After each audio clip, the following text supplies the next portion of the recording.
akun Fufu Fafa kembali naik daun. Bagaimana tidak, kemarin saat pendaftaran salah satu calon gubernur dan calon wakil gubernur, ya kan, peserta yang hadir atau teman-teman yang bisa masuk ke kantor KPU setempat gitu kan, menyuarakan Fufu Fafa, ya, meneriakkan Fufu Fafa, sehingga di gedung tempat pendaftaran, di gedung Komisi Pemilihan Umum gitu kan, itu menjadi ramai sekali dengan kalimat atau kata kunci Fufu Fafa. Nah, ini pertama tentu ini membuat kubu Presiden Jokowi gitu kan, dan buzzer-buzzer yang barangkali ada di belakang apa namanya ya, kekuasaan rezim tahun 2024 ini gitu kan, yang masih tersisa tinggal 1 bulan lagi gitu. Ini keringetan semua gitu, pada ketar-ketir. Kemudian banyak yang bilang Presiden Jokowi juga mengalami kecemasan yang luar biasa menyaksikan bahwa masyarakat, ya, beberapa komponen dari masyarakat yang kemudian ikut serta mengantarkan calon calon gubernur mereka gitu di gedung Komisi Pemilihan Umum. Mereka meneriakkan dengan lantang sekali, dan ini viral di mana-mana ya, Fufu Fafa yang diteriakin gitu, bukan lagi kemudian meneriakkan calon yang mereka usung gitu. Nah, ini ada apa sebenarnya? Nah, ini fenomena yang barangkali sudah sangat kita dengar beberapa pekan terakhir, sering kita dengar, kita lihat di media sosial. Tetapi bagaimana sih sebenarnya Fufu Fafa yang terjadi barusan gitu kan?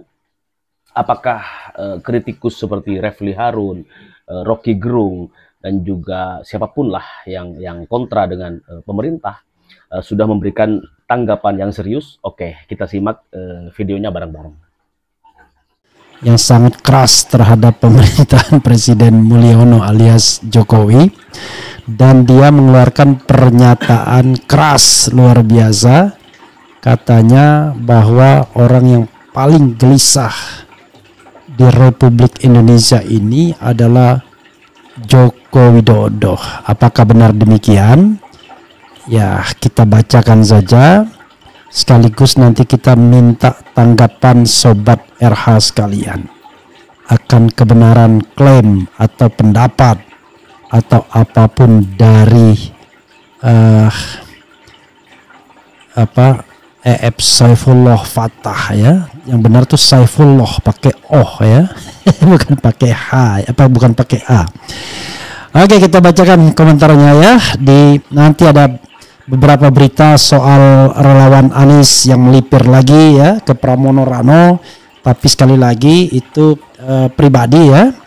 Sudah menjadi komitmen kita, kalau seandainya melipir, lipirlah secara pribadi, jangan bawa-bawa nama Anies ya. Jadi kalau Anda mau melipir, bawalah nama pribadi, jangan Anies. Jadi ada bekerja di penjara seorang sipir, wajahnya ganteng dan terlihat manis ya. Kalau anda semua mau melipir, bawalah nama pribadi, jangan bawa nama Anies. Begitu ya.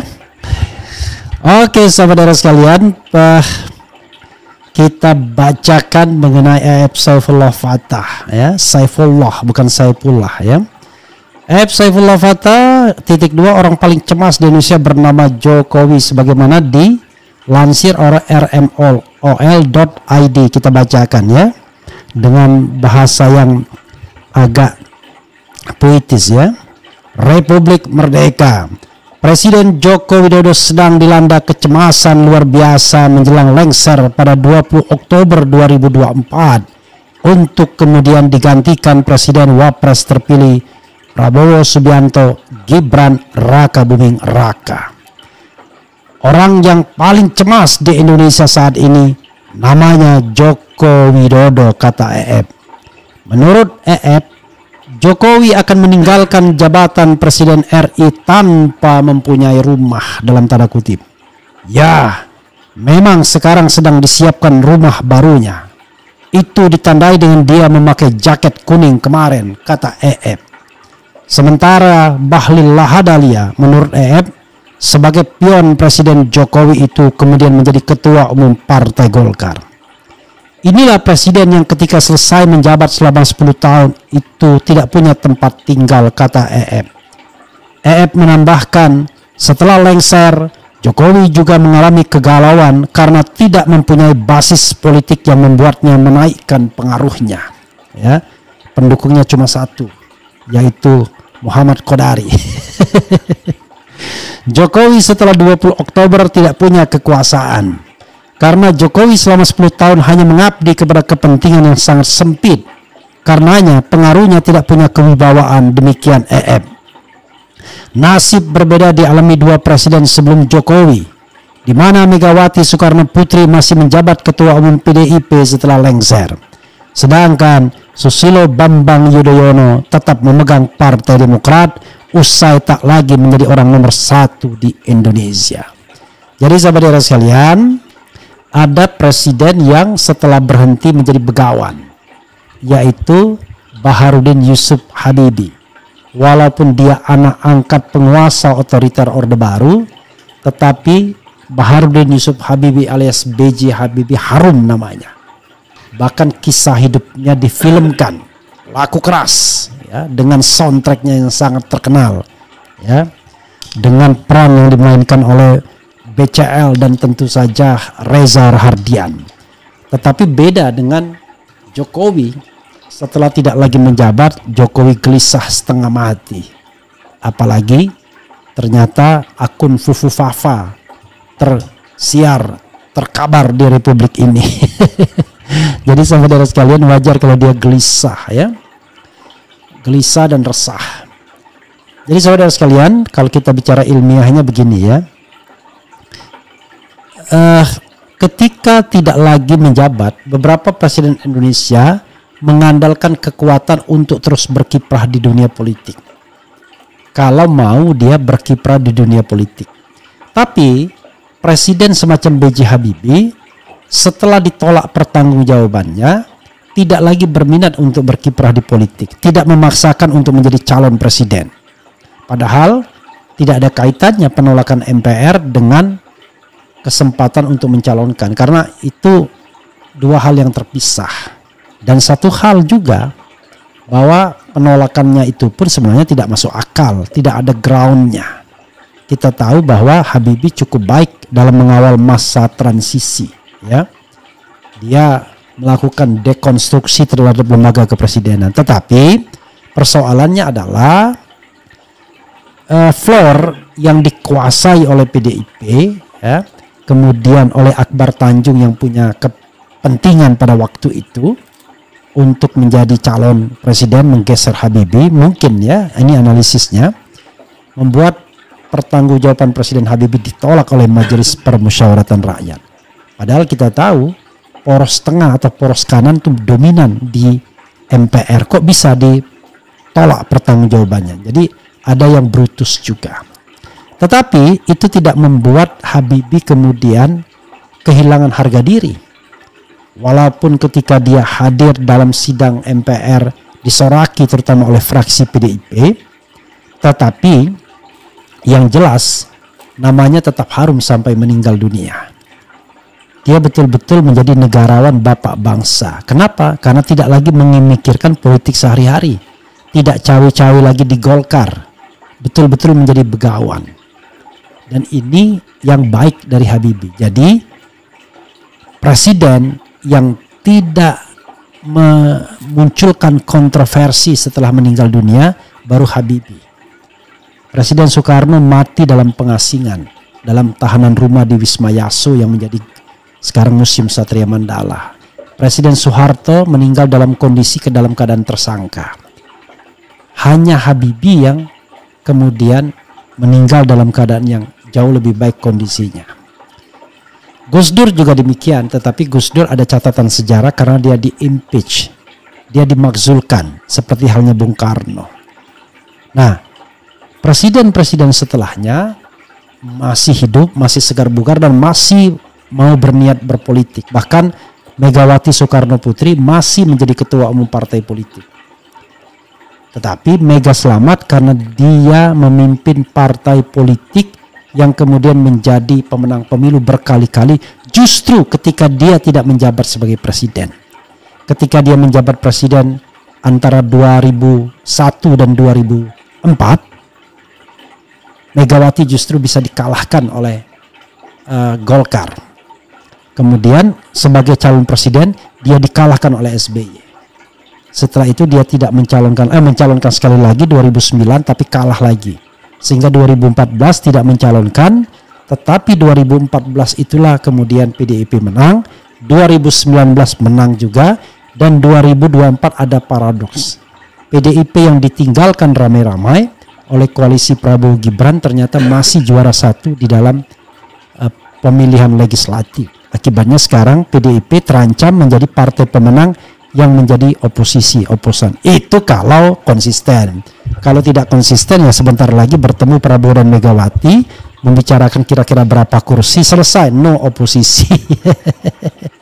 Bertemulah Prabowo dan Megawati.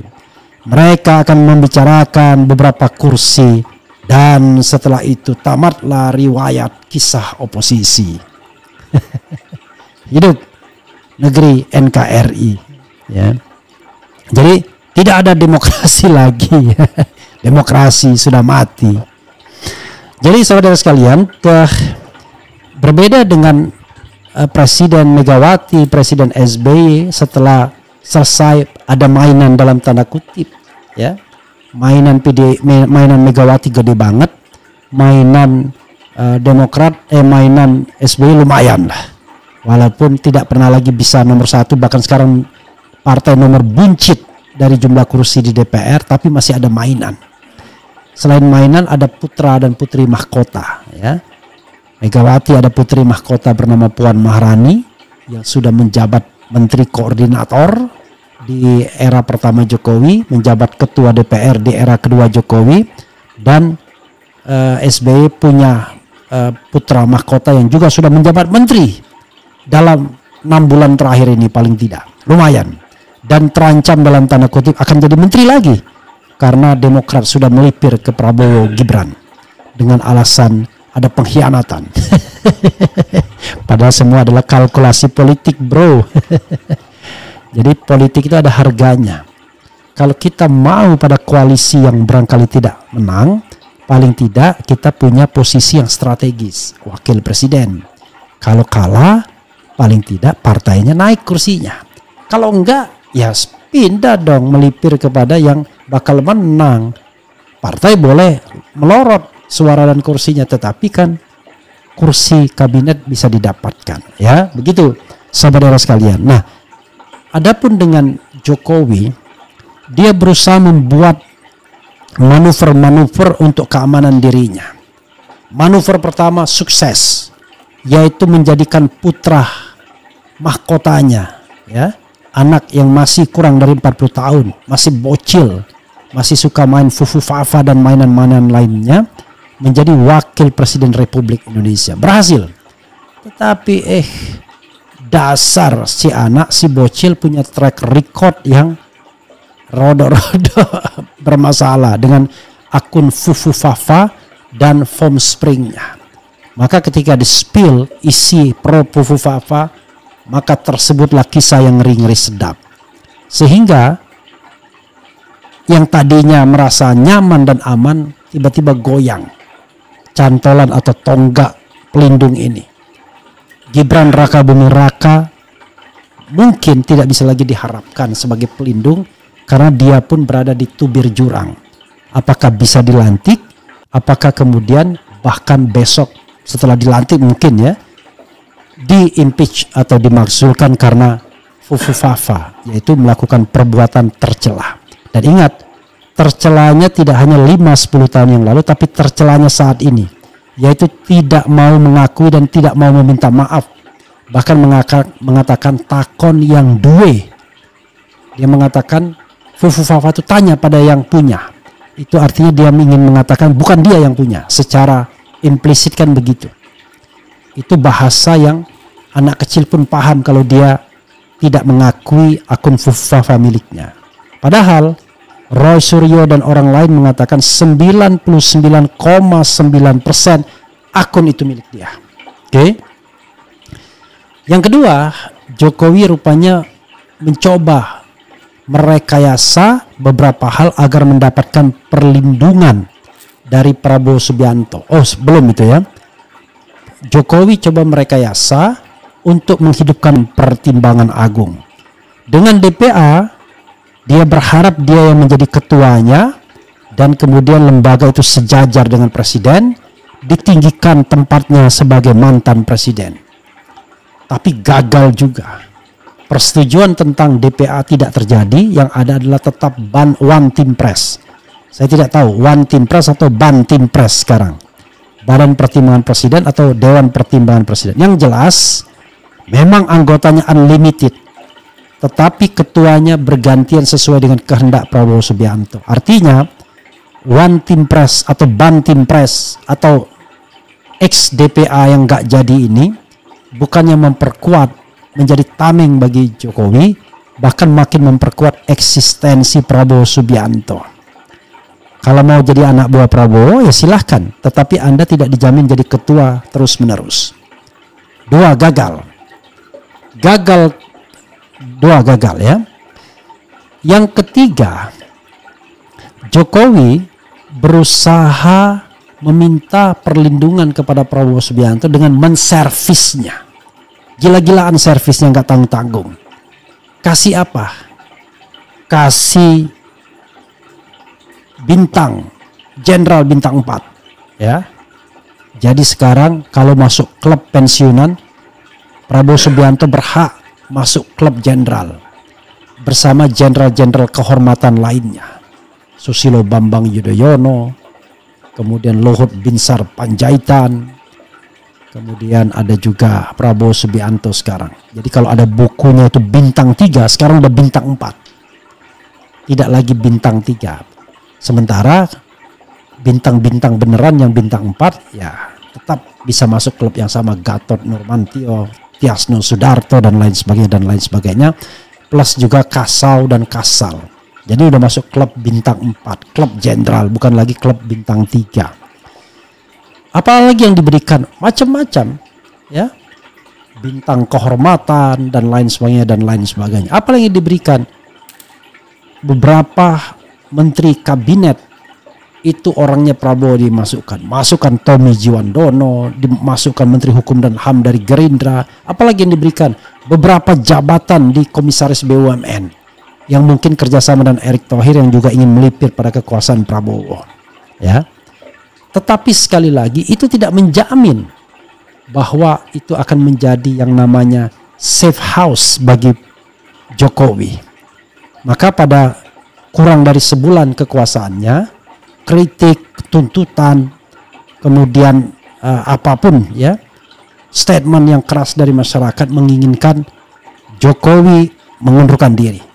Kalau tidak mengundurkan diri dan kemudian digantikan pada waktunya 20 Oktober, maka beberapa komponen masyarakat minta dia diadili, dipenjarakan dan lain sebagainya. Karena itu kalau Saifullah mengatakan ini adalah presiden yang paling gelisah, wajar. Ya, siapa yang menabur angin akan menuai badai. Kenapa? Karena pada periode kedua pemerintahannya, Presiden Jokowi tidak membangun legasi yang baik. Yang ada adalah legasi ugal-ugalan dalam bidang politik, hukum, ekonomi. Dalam bidang politik, dia selalu menggunakan kekuatan masyarakat untuk menghantam masyarakat lainnya. Menggunakan kekuatan relawannya untuk show of force dengan siapapun yang mengkritiknya. Dan ini terjadi pembelahan masyarakat divided secara politik. Ketika kita mengkritik Presiden Jokowi yang muncul para buzzer, dia biarkan orang-orang yang mengatasnamakan namanya untuk kemudian melakukan kegiatan-kegiatan politik yang pastinya sangat merugikan yang bersangkutan, bukan menguntungkan. Kelihatan membela, tetapi sesungguhnya pembelaan tersebut memunculkan pembelahan di masyarakat yang justru tidak menguntungkan bagi seorang presiden, karena he is the President of Republic of Indonesia, bukan presiden para relawan. Itu yang terjadi. Dalam bidang ekonomi, ada kemajuan pembangunan ekonomi, pertumbuhan ekonomi, dan lain sebagainya. Tetapi semua itu dibiayai dengan utang yang ugal-ugalan. Orang mengatakan kalau membangun ekonomi ugal-ugalan seperti itu ya siapapun bisa. Bagaimana utang luar negeri yang ketika zaman SBY 2.600 itu utang dari mulai zaman Bung Karno, kemudian masa SBY selesai 2.600, kemudian tiba-tiba sekarang 8.000 lebih 9.000 atau jangan-jangan 10.000. Luar biasa. Utang dinaikkan 3 kali lipat. Apa-apaan ini? Dengan tingkat pertumbuhan ekonomi yang tidak lebih baik dari SBY. Hancur di bidang ekonomi, ya, frankly speaking. Kemudian di bidang hukum, ya kita tahu sendiri. Pemberantasan korupsi terpuruk, aparat hukum terpuruk, main politik menjadi alat bagi kekuasaan untuk menggebuk lawan politik, bahkan menjadi tim kampanye dalam pemilu. Rusak juga. Nah, mudah-mudahan presiden terpilih tidak melanjutkan legacy ini. Walaupun Anda mengatakan belajar langsung dari Jokowi. Apa yang harus dipelajari? Yaitu bagaimana menggunakan jabatan untuk klan dan keluarganya. Mudah-mudahan bukan itu yang dipelajari oleh Prabowo Subianto. Yang dipelajari oleh Prabowo Subianto adalah betapa buruknya kepemimpinan cara Jokowi itu. Mudah-mudahan begitu. Tapi kalau dia memuji-muji, waduh, bahaya ini. Sebentar lagi kita ditangkap di semua, ya. Justru lebih berbahaya, lebih gawat, lebih tidak mentolerir perbedaan. Ya, di masa Jokowi masih ada ruang demokrasi, walaupun Rocky mengatakan bukan Jokowi yang memelihara ruang demokrasi itu. Demokrasi itu ada sebelum Jokowi hadir. Dan apa yang dilakukan Jokowi adalah mendefisitkan demokrasi. Nah, Prabowo, jangan lupa, dia adalah anak kandung dari otoritarianisme Soeharto. Kalau dia kemudian mengembalikan bangsa ini kepada situasi sebelum 98, sama saja dia mengkhianati demokrasi, mengkhianati reformasi dan negara ini. Serta syuhada yang sudah menumpahkan darah bagi terbitnya demokrasi yang dia anggap bukan sesuatu berkah, tetapi itu intervensi asing katanya. Karena Indonesia mau tinggal landas. Mudah-mudahan tidak menjadi pemikirannya terus-menerus bahwa kondisi sebelum 98 adalah kondisi terbaik bagi Indonesia. No. Saya tidak mengatakan terbaik. Kalau saya ngomong begini sebelum 98 udah ditangkap, ya kan? Oleh Laksus, oleh Opsus, apapun yang namanya sasus-sasus itu. Jadi sahabat sekalian, reformasi ini kita harus jaga dan jangan defisit demokrasi. Dan alhamdulillah, ya. Kalau kita kemudian saat ini masih berani mengkritik Jokowi, itu menunjukkan bahwa demokrasi masih ada. Bukan karena Jokowi memberikannya, no. Tapi karena rakyat masih bersuara dan mau bersuara. Termasuk Aib Saifullah Fatah. Begitu sobat RH sekalian yang ingin saya share, ya. Karena saya mau baca, saya ganti kacamata saya. Kita bacakan komentar sobat RH sekalian terkait dengan ini. Nanti kita akan mainkan Raja Petruk, ya. Oke, ada nggak yang ada bintangnya, ya? Saya harus menghargai mereka yang join RH channel. Belum ada yang ada bintangnya, ya. Betty Nurbaiti biasanya komentar, tapi jarang komentar sekarang dia. Oke, coba kita bacakan komentar sobat RH sekalian, ya. Mantap cadas. Assalamualaikum Bung. Kok sepi, ya? Apa nih yang sing sepi? Kan baru mulai tadi. Sekarang sudah 2000-an yang nonton, ya.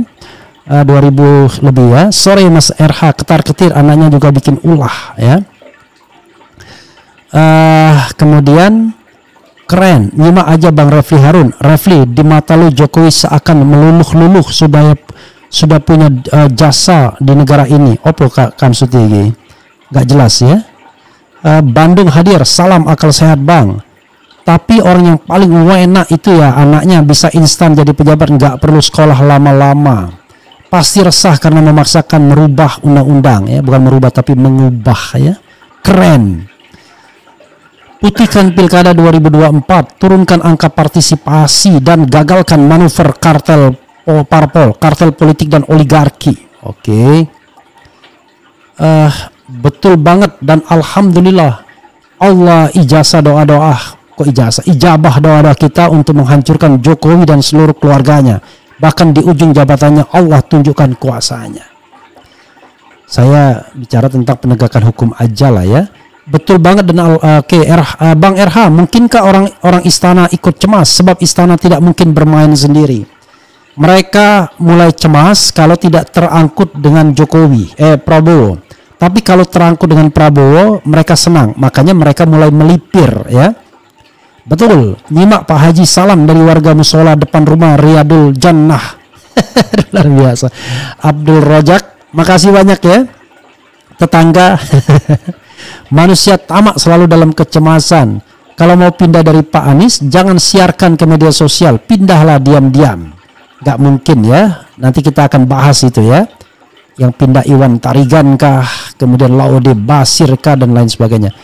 Gimana Pak, gak cemas deretan pelanggaran malah menambah beban pikiran dia, gegara ambisi yang berlebihan ya, bukan pikiran tapi pikiran pakai P ya. Aku juga mau jadi pejabat tapi bapakku bukan Mulyono, jadi gimana ya, pupuslah harapanku anak dan cucuku ya.